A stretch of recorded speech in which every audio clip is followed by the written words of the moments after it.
Good afternoon, ladies and gentlemen, and welcome to our seminar all about franchising, which we call now Franchising A to Z. And first of all, I'm introducing myself. My name is Rudolf Kotik. I'm an Austrian and an HRM graduate. And the moment I graduated, way back 1978, I was hired by a big US food company, and they started then 1978 the franchise division in Europe, and I was one of the first whom they hired to be a franchise manager. So I made a career with this company, who everybody knows because of the Golden Arches. And then I joined a hotel chain. After 6 years with them, I joined the hotel chain and became the franchise director for Europe. And then after a few years, I joined an American franchise consultancy called ASCAD, and we did the franchise developments globally. When I came to the Philippines in 1995, I opened Archie Franchise Consultancy, first in Cebu, and then we moved in 1999 to Manila. And by today, we developed more than 700 Filipino companies into franchise systems, and another more than 100 companies from around the world. We also have a web portal. We actually have two web portals, franchise.ph and vfranchise.ph. We also the organizer of the Cebu Franchise Expo, the Mindanao Franchise Expo, and the Iloilo Franchise Expo. And we also have a magazine, which we relaunched last month as a virtual magazine. And of course, we're a member of the PFA, the Philippine Franchise Association. We also manage the Filipino International Franchise Association and the Vanity Association of the Philippines. Now, this presentation, what you will see today, is copyrighted, and any use of the slides and the content without the written permission of the copyright owner, which is me, and my company, Archie Franchise Consultancy, is not allowed. Of course, you can take pictures of it, but you cannot use it on a commercial basis. All right, let's talk generally about franchising. A lot of people think that franchising is something new or was just lately created. This is not the case. The very first franchise was already created in 1860 by the Singer Company. They used it to distribute the sewing machines. Then 1880, we had the cities giving electricity and utility franchises. Then around the turn of the century, we had the car industry, the petroleum industry. 1921, the first food franchise, a company called White Castle, a US burger chain, which is still existing until now, but didn't really make it that big compared to others. And the way we franchise today, and what we're talking about today, is business format franchising. And the company who made it biggest in business format franchising, McDonald's, started in 1955. And by today, they have 38,000 restaurants worldwide. Same in the Philippines. The Singer Company started it all. Then after World War II, the foreign brands came to the Philippines, A&W, McDonald's. This went on actually up to 1997 when the Asian crisis hit us. And the dollar went from 20 pesos to 40 and 50 pesos. From that time on, the local brands became popular. And by today, we have more than 1,500 franchise companies on the market, 250 are foreign, so majority is already local. And again, majority of those are developed by Archie Franchise Consultancy. Oops. The types of franchises by demand and supply. Food is number one, of course, the restaurants, cafe, carts, and kiosks. The second biggest category is the vanity sector. That was actually before the pandemic started. And the health sector was the third biggest, which actually overtook now the vanity sector. Retail was number 4. They actually were the number 1 when we started way back in the 1990s. And they did not prosper as much. They still have more or less the same numbers on franchisees and outlets. And the other 3 actually took over them, that's it. Education is since ever a big turner Business franchises are doing also well during pandemics and before and after. And practically anything under the sun today is franchisable. So I'll be talking about, about business format franchising, which is actually a contractual relationship between two parties, the franchisor who awards the franchise with the OR at the end, and the franchisee with the double E at the end who receives the franchise. And the franchisor allows the franchisee to use the business system, the trademark, and the corporate identity for the length of the franchise agreement. And the franchisee purchases therefore the experience, expertise, and method of doing business, and doesn't have to go through the pain of the startup, which the franchisor already went through. Generally speaking, franchisor is independent from each and every of his franchisees. Every franchisee had to get their own mayor's permit.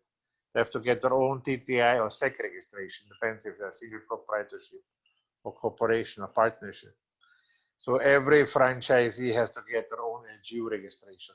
They also have to get their own BR registration, okay? And the franchisor controls the products and services that the franchisee are permitted to sell. So a franchisee cannot just add products or take out something what he doesn't like to sell. He has to follow strictly what a franchisor is prescribing. In franchising, we also talk of OPM, other people's money, because the franchisor is prescribing how the franchisee is investing his money in the franchise. This is done through the procurement program. The procurement program is a list of the authorized suppliers and supplies from where a franchisee has to purchase.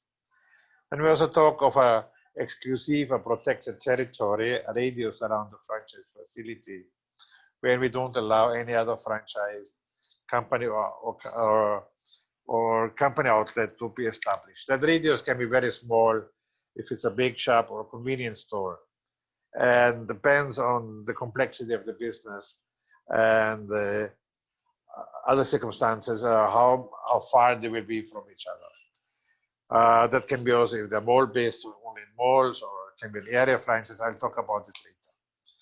Also in franchising, we talk about an exclusive relationship. The exclusive relationship, we understand that the franchisee is not allowed to compete with the franchisor, okay? So he can do any kind of business, but he cannot do what he is also franchising from the franchisor. And also the franchisee has to secure their own location. Franchisors are not in charge of finding locations. Franchisees have to find their own. So what does a franchise provide? The 15 items actually. First of all, the system standards, the way a franchisor is operating. So there's no difference in the standards between a franchised outlet and a company outlet. They all operate the same way. Second is the use of the trademark. I have several slides about the trademarks. So what is a trademark? A trademark is any logo or sign or slogan which is registered with the Intellectual Property Office. Then, of course, the franchise provides the experience and the wisdom of the franchisor. A franchisor gets also provides also an operations manual to the franchisee and training. Training per se is usually part of the franchise fee. What we understand there is when the franchisee signs up, he and the staff can undergo the training. Even later on, if a new product comes in which requires training or a new piece of equipment, this is still part of it, okay? However, if a franchisee changes his staff and the franchise is required to retrain a new set of staff, this is what we call not anymore initial. Therefore, for those circumstances, the franchisor can charge the franchisee. By site selection assistance, the franchisor will tell the applicant what kind of locations they should be looking for. How many square meter, how many meter frontage, some location particulars like how many people are passing by or how many cars are passing by or how many tricycles are passing by. And then in the end, once the franchisee found a location, the franchisor has to approve or disapprove the location, depends if it's a viable location or not. Also, the franchisor will provide the store layout, which has to be adapted to the location. And before the franchisee actually can go into construction, the franchisor, before the franchisee can go into construction, the franchisor has to approve the final layout. Okay? And then also in some cases, the franchisor provides construction supervision. This is mostly with bigger clients, bigger construction sites, like among our clients, National Bookstore or Jerry's Grill or Phoenix Petroleum. And then exclusive territory, again, the radius around the franchise facility. And the procurement program, the list of the authorized suppliers and suppliers. Very important is also that the franchisor is providing opening assistance. The opening assistance, we understand that the franchisor will send a representative to the franchisee when the franchise is opening his outlet. How long the opening assistance takes is more or less the same time as the training took. Now, more or less, if it's a cart or kiosk business, training and then opening assistance might be only 3 or 5 days. If it's a restaurant or a salon or something more complicated, it might easily be a month, okay? Both ways, the training and the opening assistance. Then the marketing strategies, whatever the franchisor is doing, franchisees are allowed to do as well. By effective field service, we understand two things. First of all, the franchisor has to be reachable by his franchisees anytime they have a problem, which today is no problem actually because everybody has cell phone, apps, email, so communication is not really an issue. And then second, the franchisor has to regularly visit also his franchise facilities. And of course, also franchisor is in charge for research and development of new products, new equipments, new marketing schemes. So let's talk about the trademarks. What is a trademark actually? A trademark is used to differentiate goods and services, which can be placed in one word, a group of words, or services, a sign, a symbol, a logo, a 3D container, or a combination of this. So normally it's a logo actually, okay? And it should be any visible sign capable of distinguishing the good or services of an enterprise. It should include a stamped or marked container of goods. In other words, a signage again, okay? So you have to register, if you're a franchisor, you have to register your sign with the Intellectual Property Office. Now, if you have a SEC or TTI, that's good and fine, but this does not help you to be a franchisor because a SEC, a TTI only allows you to do business by yourself. Okay, so you need that one, but it does not protect your trademark. It does not protect others from using your marks. Okay, you cannot file infringement of the trademark if you have not filed for a trademark. And you cannot utilize any rights under the Intellectual Property Code if you have not filed for a trademark. So that's why a trademark should have a distinctive character. The must be united wholly or one specific colors and the color combinations, maybe distinctive. Should be an invented word because there are limitations on the wordings. So therefore the best trademarks are invented words. Then it should be also easy to pronounce and remember. Okay, and it should also be easy to be spelled and easily to be written and to be easily read, and should have appeal to the eye as well. All right. So the importance of the trademark, first of all, you grant exclusivity. You get granted exclusivity because if you have it, nobody else is allowed to use it. Second, it's exclusive again to your owners, generate goodwill, and recognizes and gain recognition and reputation. So it can be a marketing tool. It can be used for licensing, like in franchising. It can be used as a collateral, particularly abroad.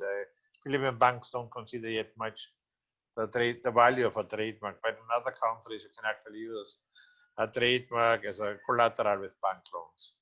And of course, you can also assign it and sell it and make money of it.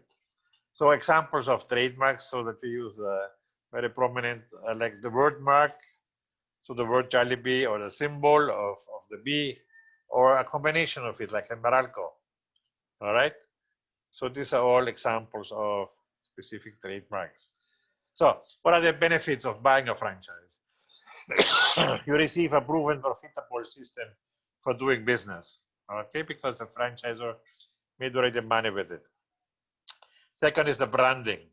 So it always starts on the local and then becomes a regional brand, a national brand, and then some of them become international. As long as a brand is still local, it's normally the easiest to buy, it's still the cheapest. The stronger the brand, the more expensive it is. Also, we have more than 30 of our clients who have already franchises outside the Philippines. So it's also very possible for our franchisors to become an international brand. And to buy a franchise, of course, is less a risk than an independent startup. You gain advice. You're never alone in a franchise system. And of course, you can have it all faster than independent business. So what are the pitfalls if a franchise is not professionally developed? So if the franchisor does not offer proper training or has no operations manual, or if you sign up with the franchisor who has no trademark, because whoever has a trademark can actually harass the franchisees for trademark infringement. The legitimate drawbacks in franchising, of course, payment of fees. Franchisor has to collect from the franchisees fees, like franchise fees, royalty fees or continuation fees, advertisement fees, etc., etc. The franchisee is forced to buy from the source of the franchisor. The franchisee has to respect also the norms attached to the concept. So he cannot just do what he wants to do. So if you have a problem following concepts and norms, you better don't get a franchise. So if you're an egocentric personality, franchising is not for you. So how to select a franchise? First of all, examine the opportunities. As I said, we have more than 1,500 Filipino franchises out there. Cost of investment. Franchise costs money. Of course, you can get loans today for a franchise, but it's not really the best idea. Some banks like PPI, Canegosio, franchise loan, they offer it, and Metro Bank, and Security Bank, and other banks. Generally, I don't endorse any of them as they're not really 100% franchise loans as in other countries where you actually can use the franchise agreement as a collateral. Then, of course, the type of interest. Experience actually is not really required. You don't have to be afraid when you buy a franchise that you cannot buy a franchise because you don't know anything about. So don't worry about that. I will tell you that 99.9% of all restaurant franchisees only know how to eat. They don't know how to cook perfectly fine. All right. More important is location, location, location. That you are with your business at the right location. And when you found a franchise, you can check the background of the franchisor and the support the franchisor is giving. And then you can evaluate and analyze before you decide what you should take. So take your time in selecting a franchise. And also during the pandemic, a lot of people asking me, should I buy a franchise now? Actually, it's quite a good time to buy a franchise because franchisors are giving special discounted rates. And also the building owners, the landlords, are easy to negotiate now because there's so many vacancies right now. And the whole process is also easier to be done now, especially if you got the franchise from another place. Before you had to fly there to apply, to have a personal meeting. Today everything is online. So you can actually get your interview on Zoom or any other app. And the whole process is relatively easy today to obtain a franchise. And also important is that you're not victimized by a franchise scam. So how to detect a franchise scam? First of all, if it's unrealistic, if it's too good to be true, most likely it's not true. And then when your sellers only have cell phones, they don't have even landlines, so they don't have a real office, for example, this should be a red flag, okay? Also, if they want money up front before signing an agreement, and if the franchise is only 1 year or 2 years, it's 100% scam. Also, if the franchise contract is only a few pages, let's say 2 pages, 3 pages, 7 pages, because a real franchise agreement is at least 20 plus, 20 to 50 pages, okay? And also if they don't have a franchise disclosure information, which is required from the TTI. And if they don't have a trademark, today a lot of scammers even have trademarks already for the brand, so it's not anymore measurement. But if they're not a member of any of our 3 associations, so if they're not a member of either in alphabetical order, the AFI, the FIFA, or the PFA, then they're most likely a scam. So, and also beware that no government agency will help you. Okay, nobody can help you if you're victimized. You can ask us, our association, if a franchisor is legit, and you can send us the franchise agreement and we check it out for you. So you can do that by sending us an email to info@franchiseassociation.biz. Let's talk about royalties. Royalties are always charged for the continuation use of the trademarks, for the assistance by the franchisor, that the franchisor is available in case franchisee needs them, and payable monthly based on gross sales. So how much has to be charged? Retail usually has no royalty if 100% of the stocks comes from the franchisor. Traditionally, drugstores and big shops have the lowest. Food between 3 to 6, same with restaurants usually. With the service franchises, we actually started that one way back 1999 to change it actually from a royalty to a continuation fee. This we usually do in salons, because any other business which is relatively hard to audit, or which has no POS system, and which is very hard to audit. So what we do there is we, instead of a percentage of gross sales, we charge a monthly fixed amount. So we call it the continuation fee. So regardless of sales, they're paying every month the same. The location franchises have the highest royalty, also for the purpose that they have no renewal fees. The franchisors in the education sector, they renew without a fee. All other franchisors have normally a renewal fee of 0 to 50% of the franchise fee upon expiration of the contract. Advertisement-wise, a franchisor may force his franchisees up to 4 times to participate in certain schemes. First of all, the grand opening marketing to make the people aware in the barangay that the outlet is open, which is spent directly by the franchisee. Also spent directly by the franchisees in local store marketing. So whenever there's an event within the territory of the franchisee. Co-op advertisement, some franchisors have that. Wherein if they have a group of franchisees and they, for example, have a billboard along a highway, then the franchisees in the territory pay for that billboard. And the National Advertisement Fund is the only one which is administered by the franchisor, and all franchisees and all franchised outlet and company outlet have to pay in the National Advertisement Fund, which is administered by the franchisor to pay for TV, radio, broadsheets, etc. Of course, the National Advertisement Fund is only for companies which are already big, that they really need a national coverage in their advertisements. So what are the mistakes of franchise buyers? First of all, that they believe they don't have to work anymore and just collect money. This is a possibility. If you get a co-ownership franchise, then yes, you can do that. But otherwise, the more hands-on you are in your business, the more you will be faring better. Therefore, don't underestimate the requirement for it means to be a franchisee. Don't expect too much also from the franchisor. A franchisor is not a babysitter who holds your hand 24/7. And also don't make any shortcuts in and try to the construction, because you always get caught, and then you will be actually more money than what you thought you will be saving. Also, don't join a fad, a bandwagon.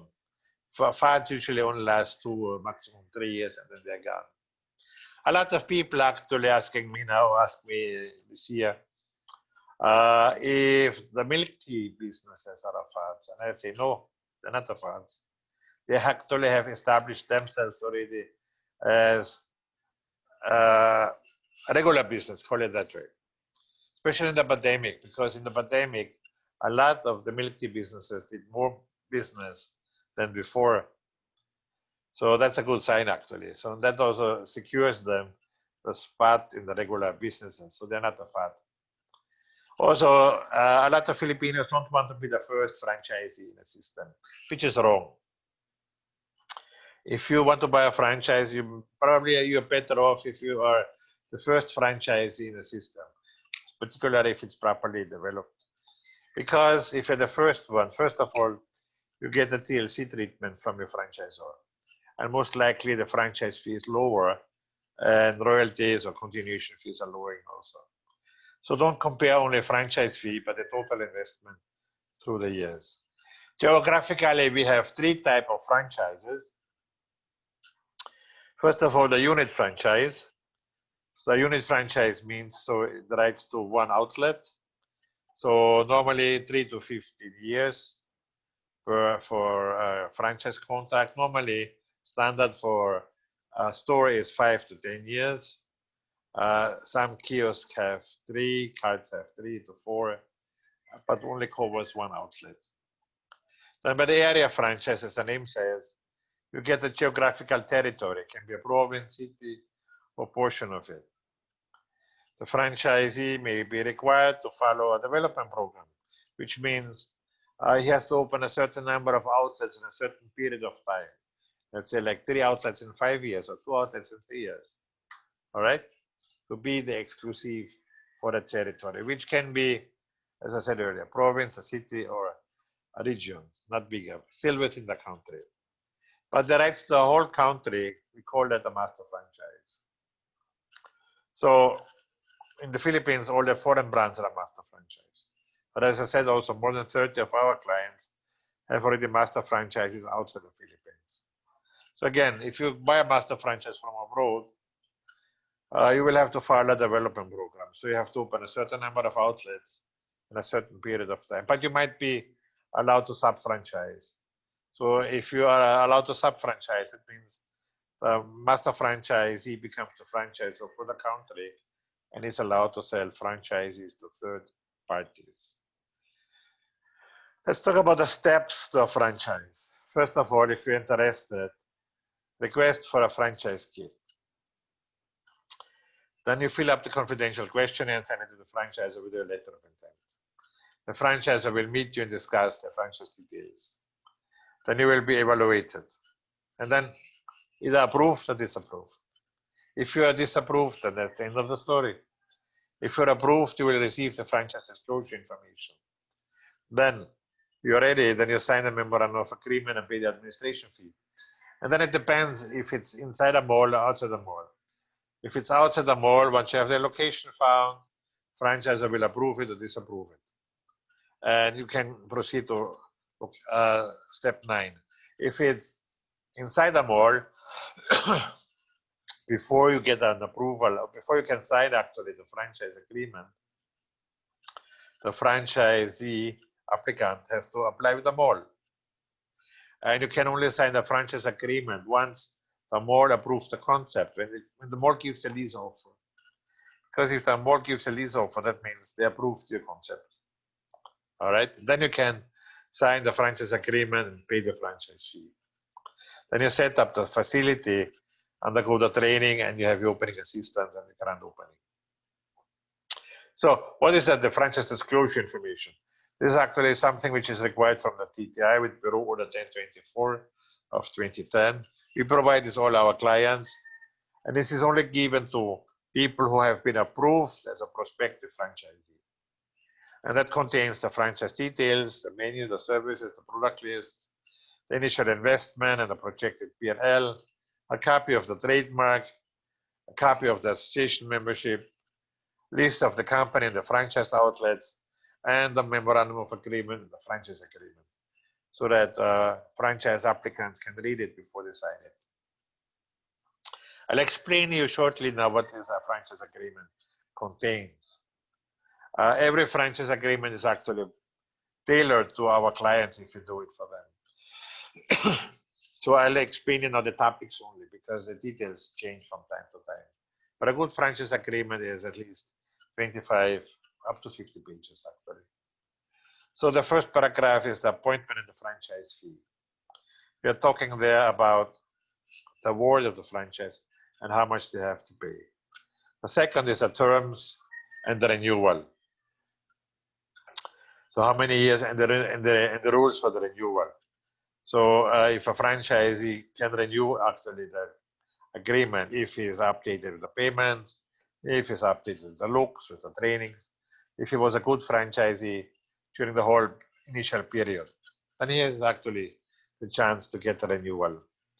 And we talk about the facility location, the equipment, fixtures and furniture, the training what already explained you, and the opening assistance the franchisor provides. We also call the trademarks proprietary marks because they are proprietary to the franchisor. So we call them proprietary marks. Then the rules about the operations manual, modification of the system. That means if the franchisor changes something, franchisee have to follow that. Then the rules about advertisement, whatever they have, grand opening marketing, local store marketing, co-op, national advertisement fund. Not all franchisors have all four. Then the rules about the royalty fees and the continuation fees, the rules about accounting and records, the rules about standards and quality and performance, and the operating assistance by the franchisor.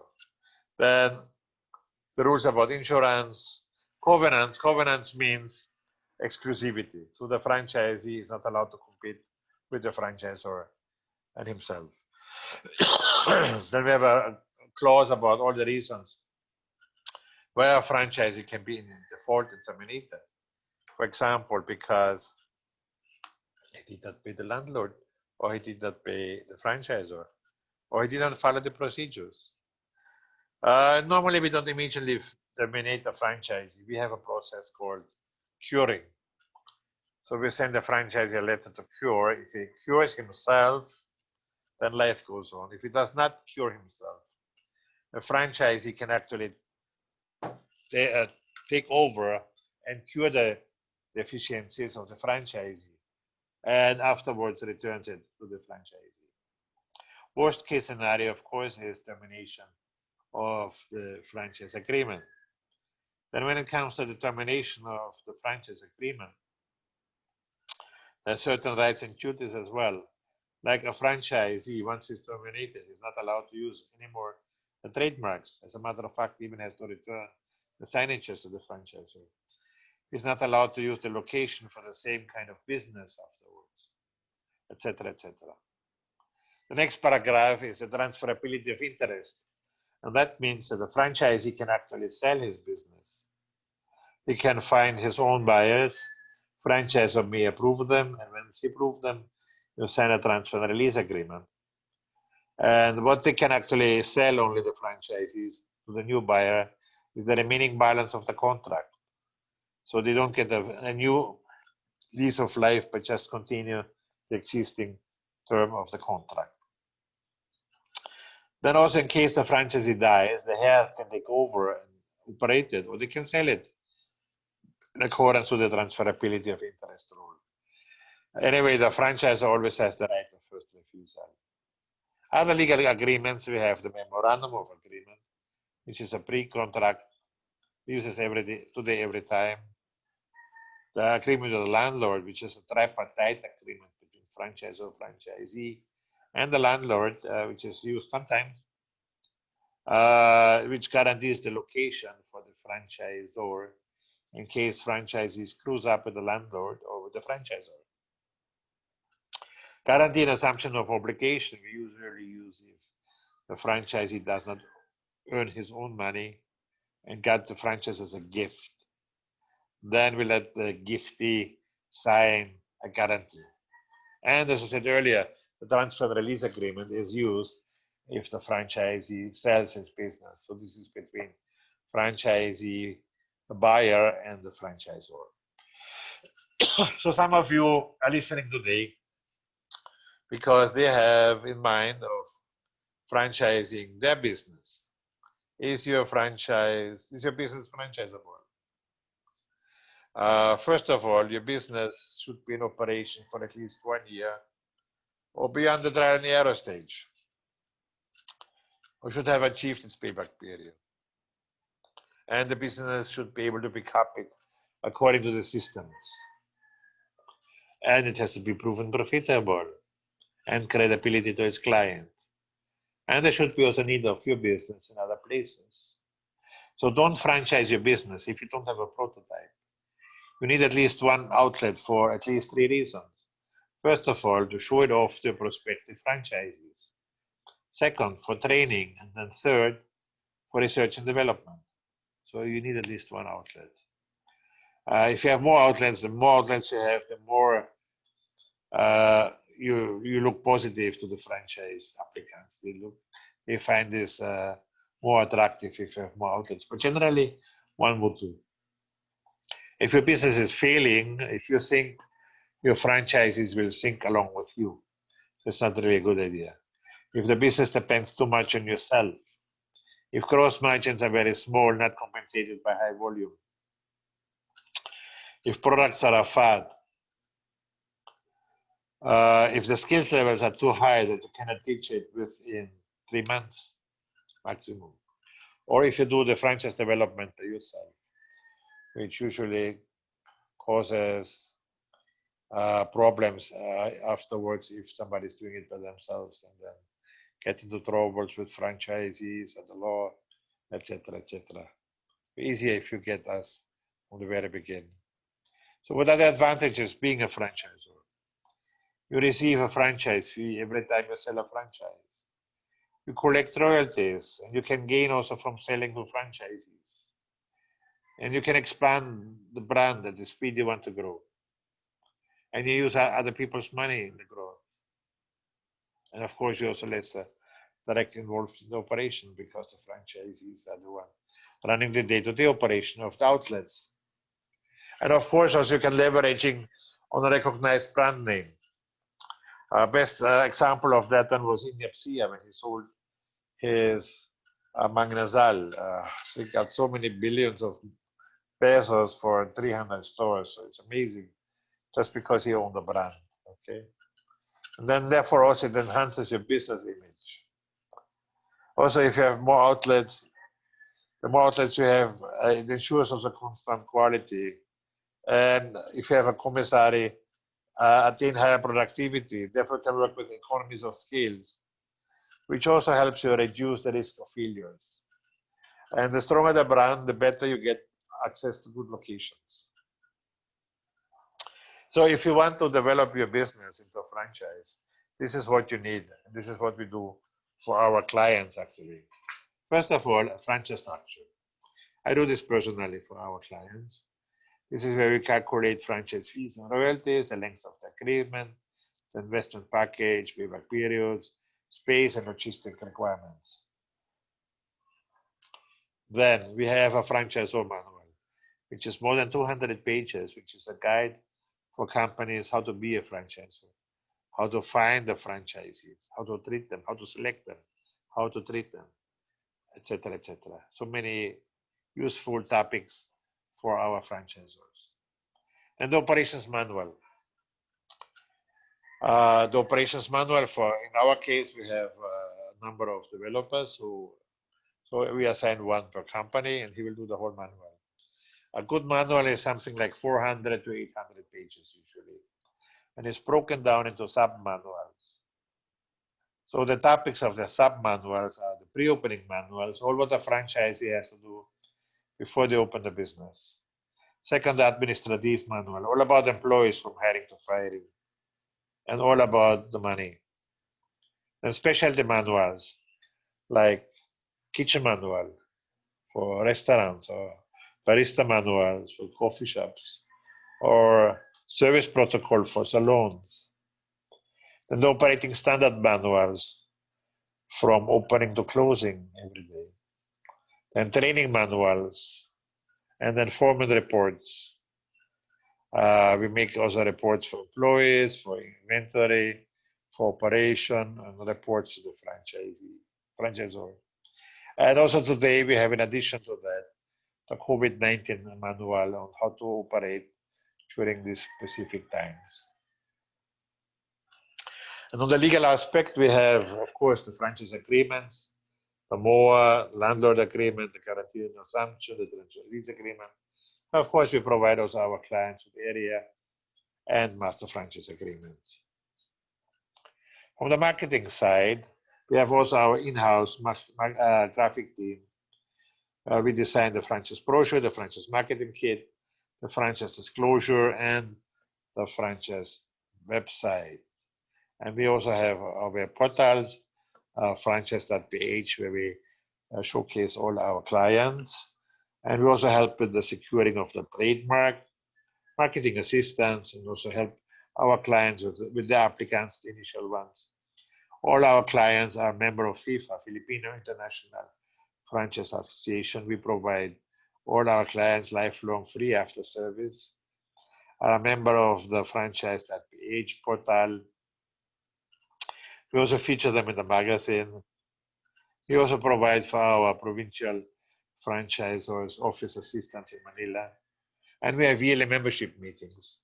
In the past years, we did that of course, in Manila, in our office, in the seminar room of our office, and in Davao, and in Cebu, and in Cagayan de Oro. Probably in 2021, we'll have it virtual.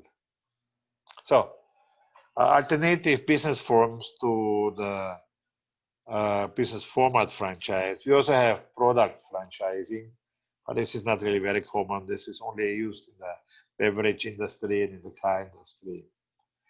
And then we use a licensing arrangement. More often, actually, we're using licensing arrangements, which is, if you know, in franchising, we have 100% uniformity. If the 100% uniformity is not necessarily needed, then we use a licensing arrangement, where we have the transfer of technology, where we limit it to a certain task or a way of doing business. Sometimes we also package it like a franchise, but legally it's a dealership. Like with all our gasoline stations, we developed, I think, 7 gasoline stations so far. That was Phoenix Petroleum, the first, then Power Fill, Mars Fuel, Flex Fuel, Nitro Fuel, and Blue Energy. So all of them are actually dealerships legally. And then, of course, distributorship, we're using mostly in the cosmetic distribution, which are a 2-level system, level 1 for distributor and level 2 for the resellers. So if you're interested to have your business developed by us, like I said earlier, this is all our services. We structure the franchise, the operations manuals, the marketing manuals, marketing materials, legal aspects. We get more than 10 contracts, franchise disclosure, franchise website, franchisor manual, and we help you go global as well. And you will be a member of FIFA, and you have our long-term assistance through RK. The future of franchising, definitely we're not a fad. 150 years practiced as a business system, growing by more than 100 franchises a year in the Philippines. Great for any company to expand if the franchise is properly developed. And growth also is controlled, and the best way to invest if you have money and buy a franchise. Best way to invest your money is the best way. If you want a book all about franchising, please send us a notice, and we send you a link. We send you an email with the book in PDF. It's more than 100 pages, all about franchising. I wrote that book, and it's the latest version you can avail now, free. We also organize the expos virtual. Until tomorrow, we have the Mindanao Franchise Expo at MindanaoFranchise.com. So that will end tomorrow, but it's actually, we still let the website run longer so people still can go onto it. And then on October 30, we start the 21st Cebu Franchise Expo virtual edition as well on cebufranchise.com. And we also have Cebu Franchise Conference, when I do a seminar as well that will be on November 14 at 2 p.m. in the afternoon. And we have presentation of 12 companies there as well. Our magazine, franchising.ph, is also virtual. So you can read it anytime you want to read it on franchising.ph. So we have quite a lot of topics and a lot of business opportunities, franchise opportunities in the magazine. Every Thursday at 4 p.m. I have the franchise hour. So our next one will be this coming Thursday. We talk about the franchises in the vanity industry. So salon owners. So we have the salon owner of Espresso Nail Cafe, Spa Cafe from Zamboanga. We have the owner of Food of the Gods, Maj Aragon, and Miss Maria Teresa Hernando from Ayumi. So as guests. So every week we have a different topic what to discuss for 1 hour from 4 to 5 p.m. All right. So if you're interested to buy a franchise or you want to have your business developed professionally, please call us and talk to Shay or Reg. Monday again today, they're not working, the girls. Only me works on Saturdays. And you can contact us at the landline 8912-2946 or 8912-2973, or now our club number 0917-874-3620, and our son 0933-864-2552. And WhatsApp, Viber, IMO, both team, you can reach us at 0917-321-5235, which is my personal number. In Facebook under RK Franchise Consultancy, and email under rk@rkfranchise.com. So we herewith finished our seminar for the day.